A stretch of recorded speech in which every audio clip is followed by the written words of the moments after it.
Welcome back to the Road to Great Health podcast, where we discuss natural solutions to today's worst health problems.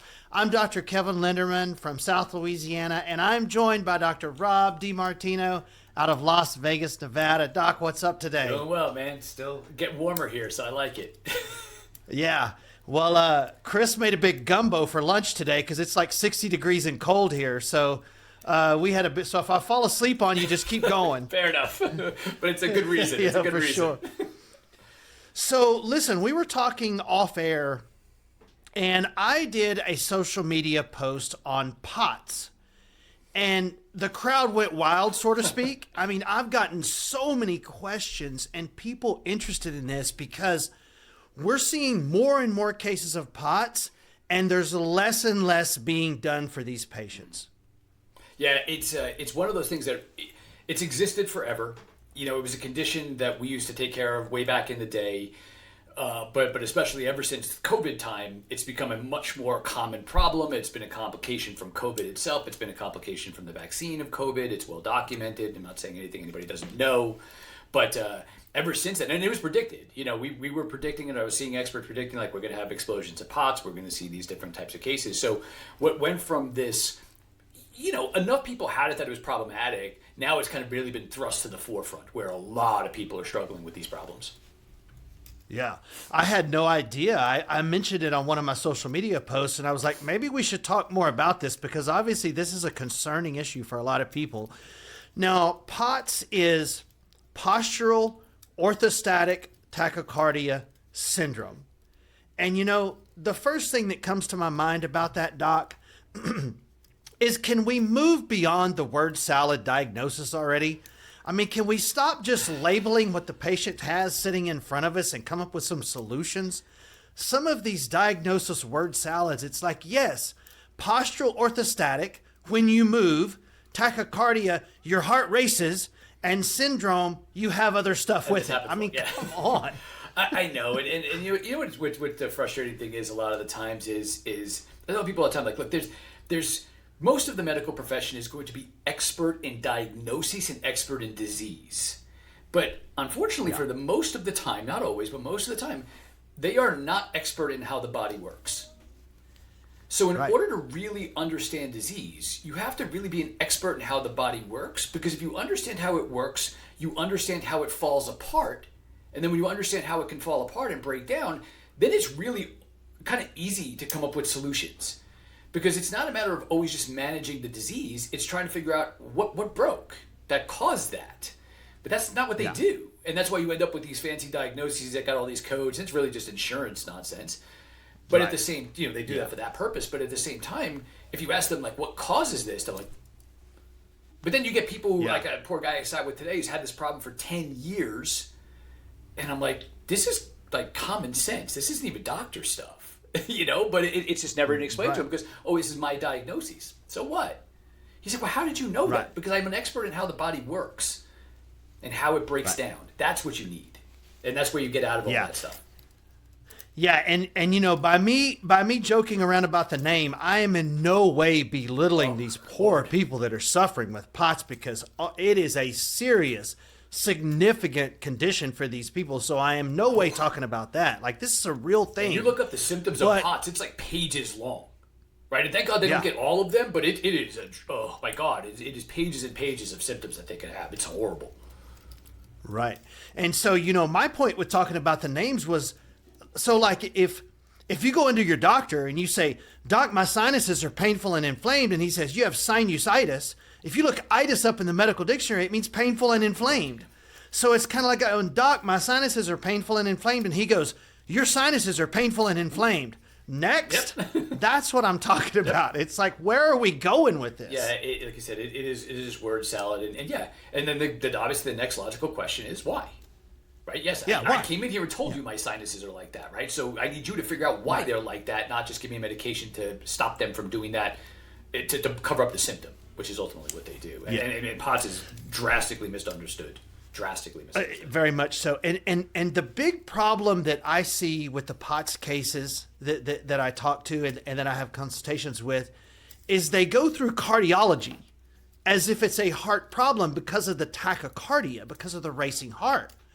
but it's actually a nerve problem, right? It's a dysfunction of the autonomic nervous system. Correct. It is the way that the nervous system controls the heart's ability to beat. So that, that bump, bump, bump.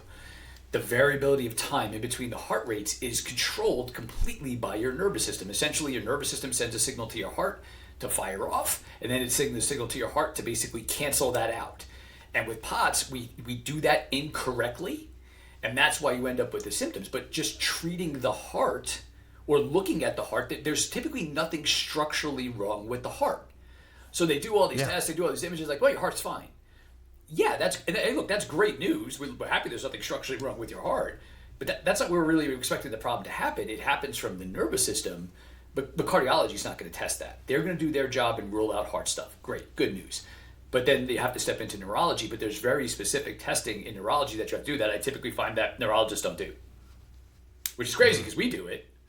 I have a neurologist who sends me patients to do that testing.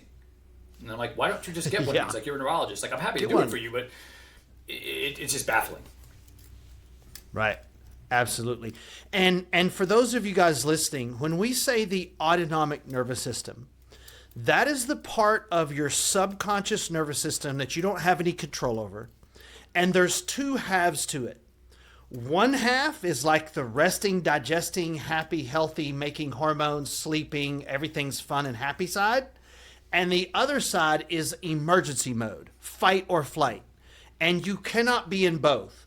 And what POTS is a tremendous imbalance between those two sides. Am I saying that right? Yeah, that's correct. So autonomic is anything that's automatically controlled, stuff you don't have to think about, right? Digestion. Nobody eats and it's like, I'm going to go sit in the corner and focus on digesting this food, right? It just does it for you. Menstrual cycle is a great example, right? Nobody knows what day they're on, right? It just does it for you. Breathing and heart rate are one of those as well. Right? So your branches, like you're saying, the rest and digest and the fight or flight mode, it really is slow down and speed up. Now, fight or flight always gets a bad rap, but it's normal, right? So if we're sitting here talking, right, there's no crowd in front of us, so your heart rate's normal and everything else like that. But if you got up and we started running, well, I'm going to start breathing faster. My heart's going to speed up. I don't have to think about that. I'm like, oh my gosh, I have to make my heart beat faster so that I don't pass out. It just does it for you. And then when I sit down and you relax, all of a sudden your heart rate starts to come back to normal. That's all controlled by branches of your autonomic nervous system, the ability to speed up and slow down. So the ability to speed up is an important portion of these branches. But what ends up happening in POTS is it becomes completely dominant, right? They don't play nice with each other anymore, right? It's not like give and take. One should turn on, the other one should turn on to turn it off, right? You speed up and you slow down. It's just go, go, go all the time. And unless you shut that branch of the nervous system down, that heart's going to race. It has nothing to do with the heart. It is doing what it is told by the nervous system, and it will do what it is told by the nervous system unless the nervous system tells it to do something different. Yeah, and why do you think that we're seeing so much more of this after COVID and the COVID vaccines? Like, what's the story with that? Okay, so there's really twofold ideology of this, and I'll try to make this as simple as possible. So if you remember back when COVID first started, originally, we thought it was a lung disease, right? We thought it was respiratory distress. And that was why they started putting everyone on ventilators, right? Remember in the beginning, it was every company that makes machines is going to have to make ventilators. We're going to run out of ventilators. But then all of a sudden, very quickly, you didn't hear anything else about ventilators anymore. They kind of went by the wayside because we figured out about 3 months into it that this wasn't respiratory distress. Respiratory distress means your lungs can't inflate, right? You can't breathe air in, the lungs don't open up. Right, that's like what happens in altitude. What was happening was the virus was destroying the heme proteins, heme, H-E-M-E, proteins inside of your body. And what the really important ones for our purposes was hemoglobin. So hemoglobin is the part of your red blood cells that carry oxygen. It's what makes your blood have that really bright, nice red color. When you get hemoglobin, that's where the oxygen goes. Oxygenated blood is really nice and red like that.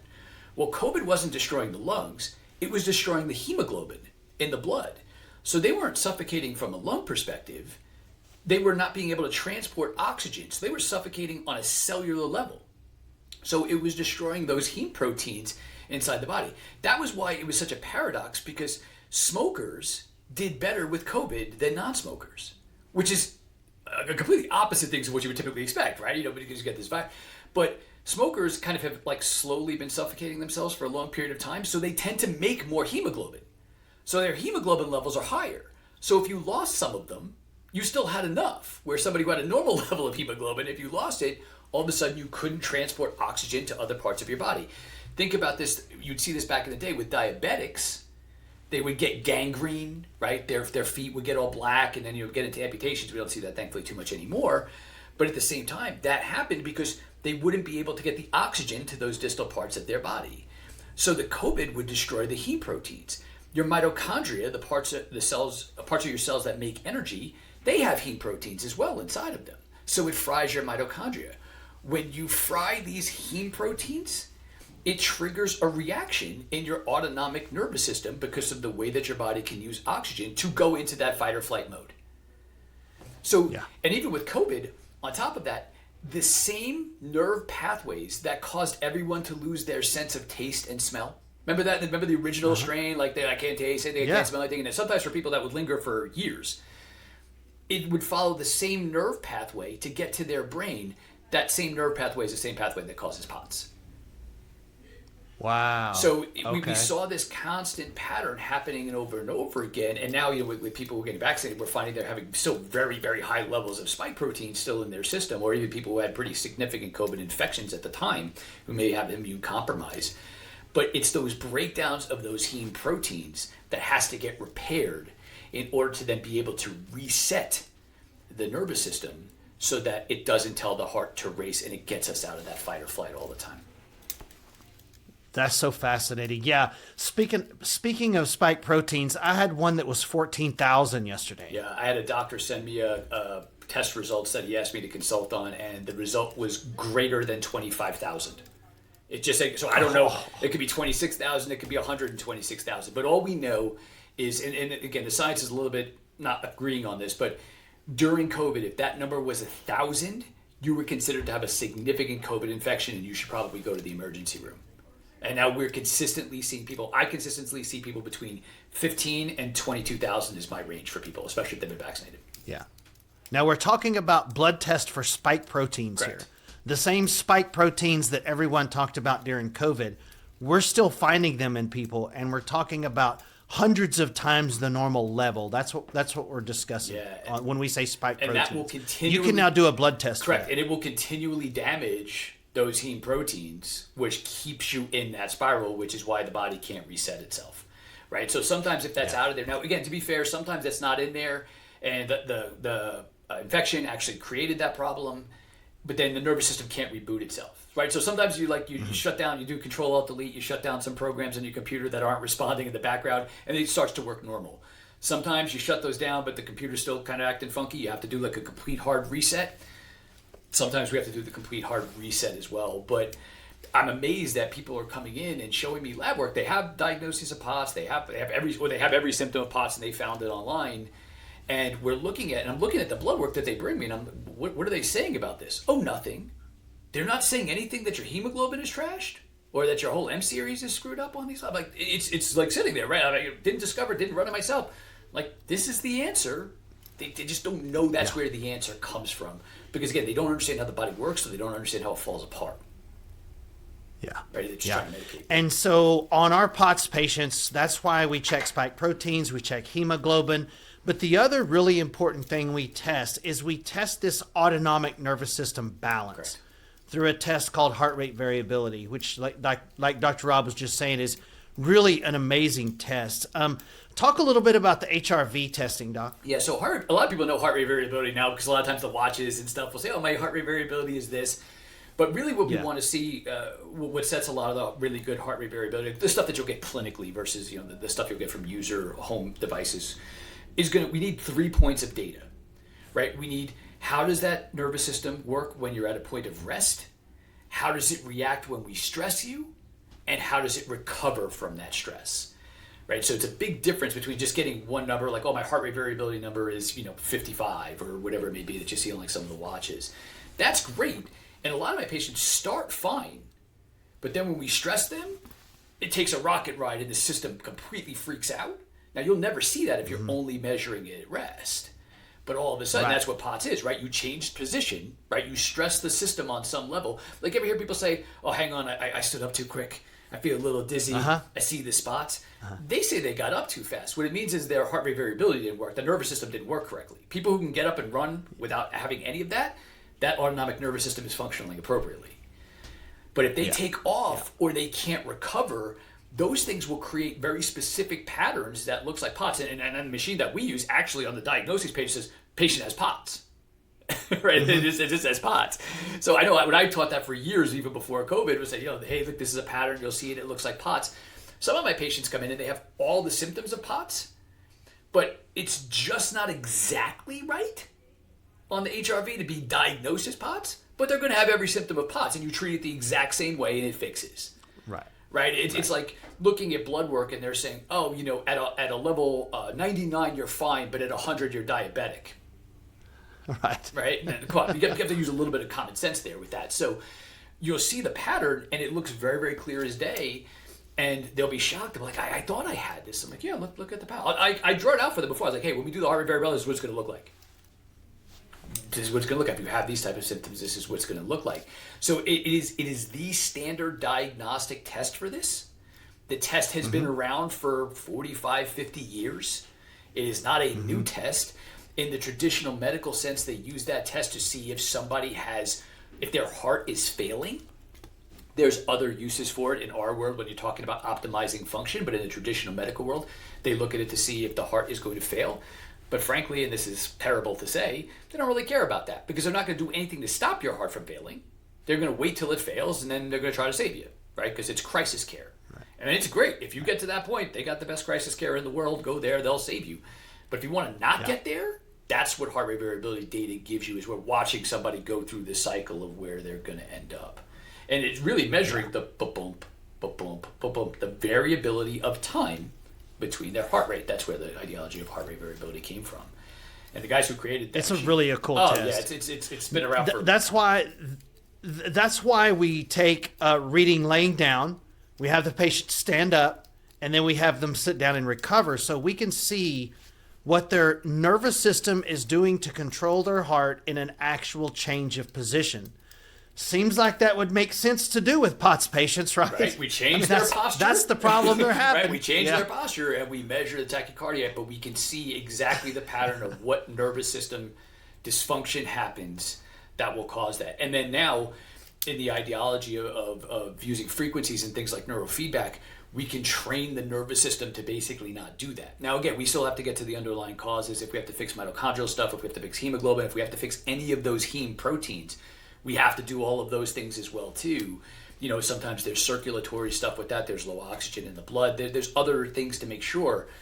But once you start even just getting that nervous system back into balance, the person starts to feel better.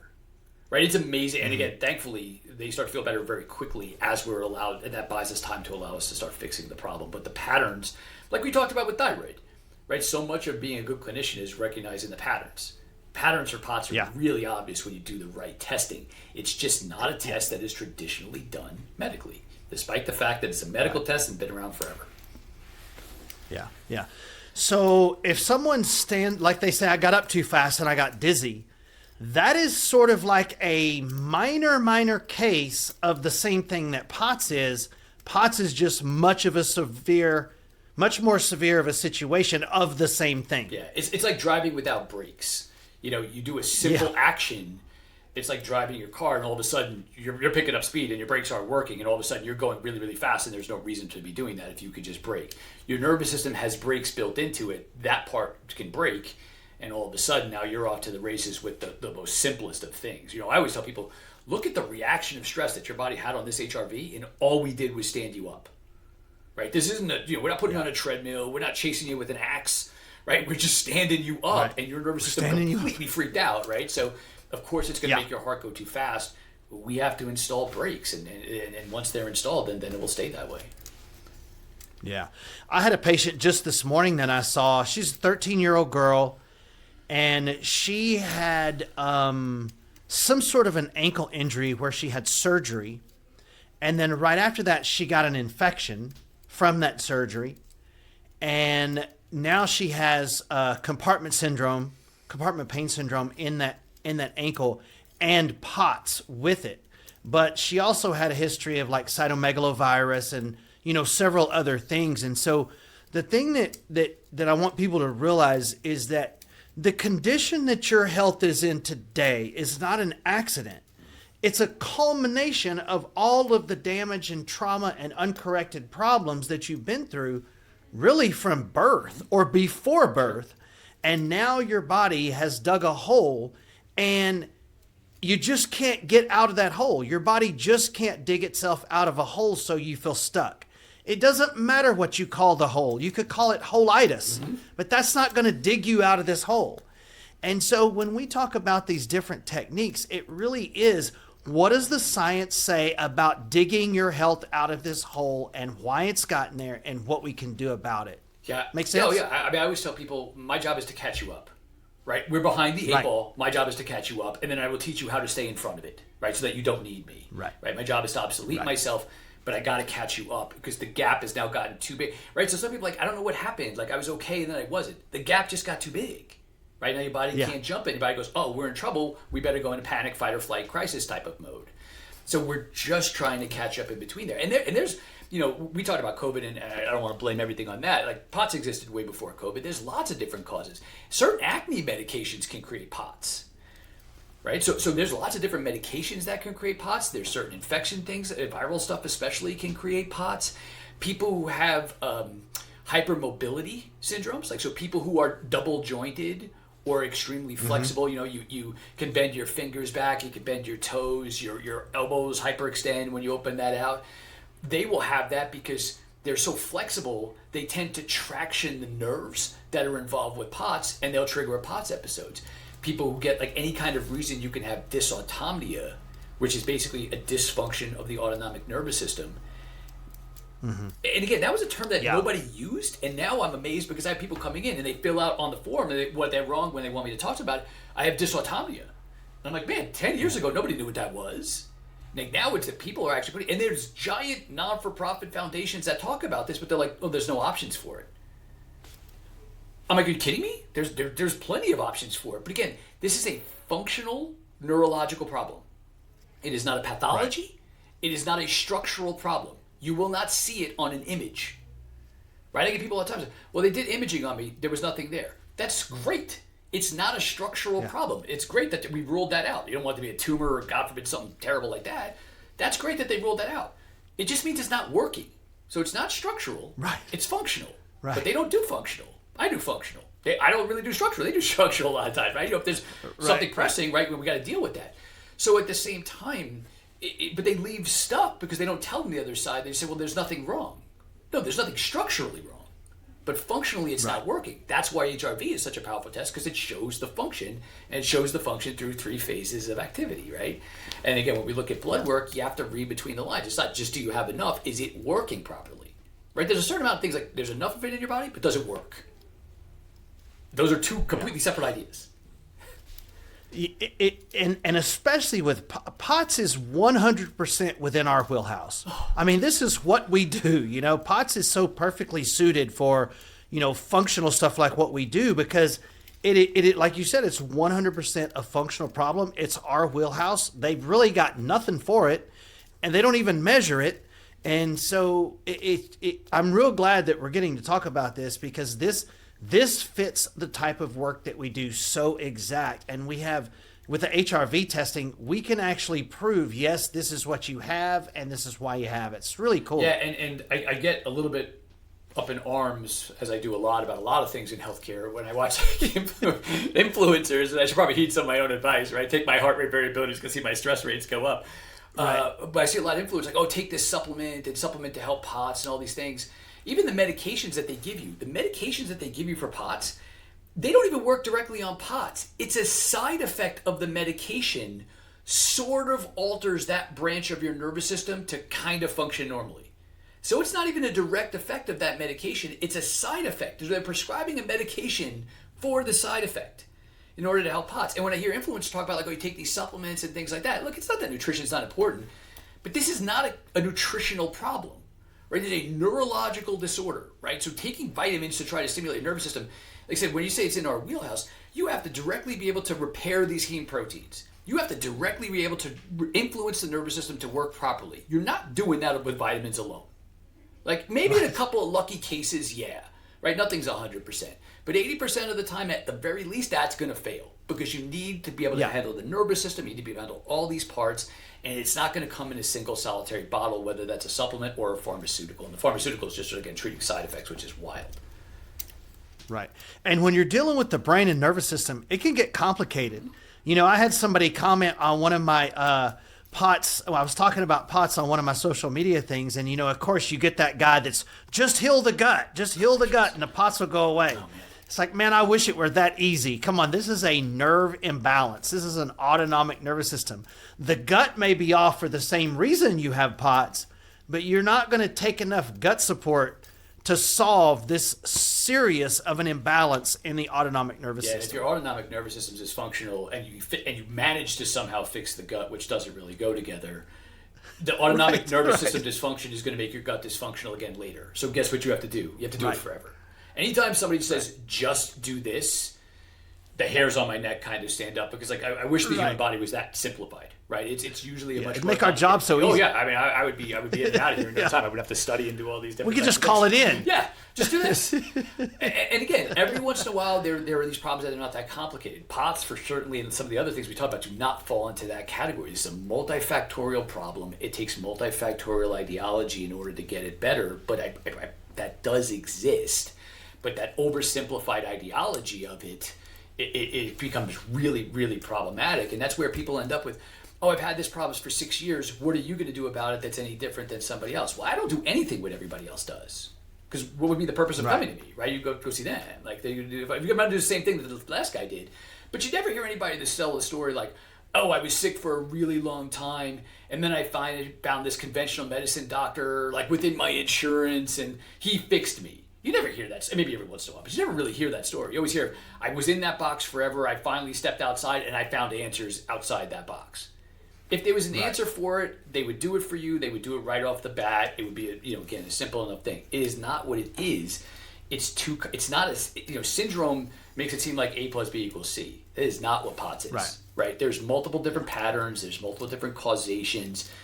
Again, there's nuance to this, and there's nuance to a lot of medicine, and that's lost. Yeah. Well, that's one reason why our type of treatment just takes a little bit of time to work through all of these different aspects of the body and look at all the testing and, what do the results show and how does it fit with this patient's history and all of the details that we have to go through with every patient. The truth is, Doc, the program that you developed for us here leaves no stone unturned.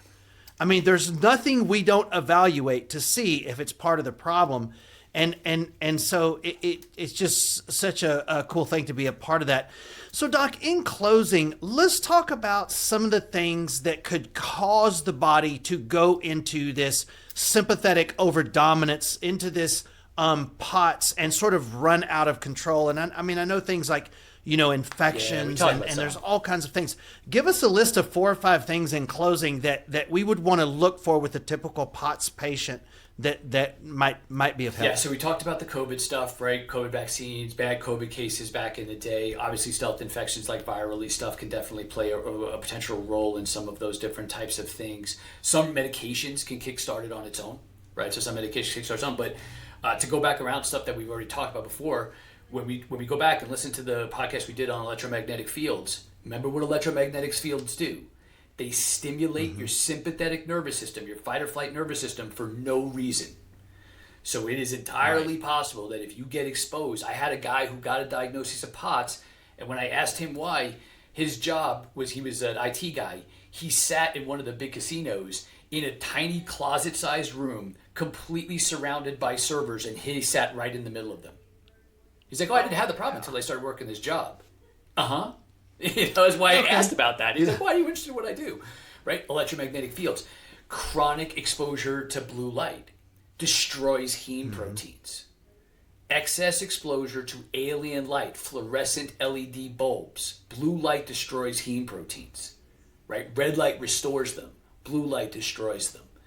So all of these things in a combination effect of it. We're in this EMF soup. We live 93% of our time on the low level under all these toxic lights. You mix in infections. You mix in, lab-borne viruses that get created in a bioweapon lab, right? You got medications from RNA untested technology and stuff like that. And here we are, right? So there's a number of different reasons, not just a handful of them. But it's like I said, leave no stone unturned. But when you know how the body breaks down, you know what stones to look under, and it becomes a heck of a lot easier to look really cool when you're doing these things because you're like, it's just this. And my staff tells me I suck at mystery because like they've seen 30 doctors, and you're like, oh, it's just this. Right. And I'm like, I know, but that's what it is. I mean, I don't know what you want me to say. Like, you want me to lie? Like, I don't want to feign like I'm confused. I don't do that. I'm like, this is what it is. And how do you know that? That's what the science says, right? Because this is how the body works, and this is how it breaks down. And I don't mean to make that as an oversimplification, but there's a lot of nuance to that. But it's really just a reality. And for POTS, this is now we're starting to get into epidemic proportions here. Like I said, the 13-year-old girl should not be having these types of issues, right? Right. Yeah. Man, well, listen, if you're out there and you're listening to this podcast and you have POTS or you're struggling, we get it. We know how life-changing and just how miserable this can be. So just let us know. We're here for you. This is our wheelhouse. We do this every single day. And so if you're looking for answers, we'd be happy to get on the phone with you, talk about it, see if there's something we can do for you. We just want to help you. We want to help you live a better life. So we really appreciate you joining us, Doc. Thanks for joining us. We'll see you next week. Take care, buddy. All right. Have a good one. Thanks, guys.